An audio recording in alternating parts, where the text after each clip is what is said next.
è in fase di preparazione, Costa Bianca Estate 2017, ecco siamo con l'assessore Sabrina Lattuca che ci vuole anticipare qualcosa. Anche quest'anno come negli anni passati siamo già in fase di programmazione della stagione estiva. Ho qua vicino il professore Tesè, il quale ci dà una preziosa collaborazione già da diversi anni e ci aiuta insomma ad individuare gli artisti, a scegliere le attività da fare, da programmare. Anche quest'anno appunto stiamo realizzandola, stiamo la programmando al momento, abbiamo pensato di riproporre una rassegna jazz, concorso internazionale di danza e tante attività molto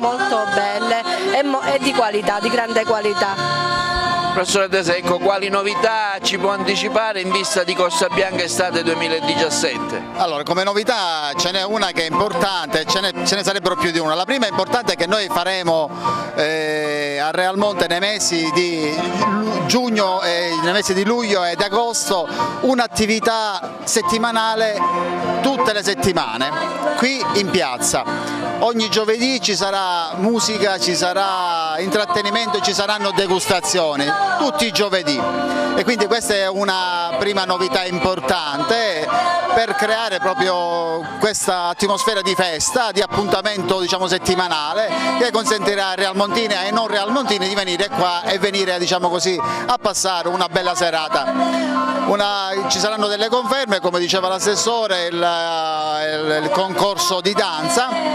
Quest'anno avremo il Festival Jazz negli ultimi giorni di luglio e poi avremo una serata molto particolare dedicata alle eccellenze dei giovani, con un ospite diciamo internazionale che sarà il testimoniale di questa sera, è un giovane chiaramente che si è imposto nel panorama musicale mondiale, diciamo così, avremo la possibilità di vederlo qui a Realmonte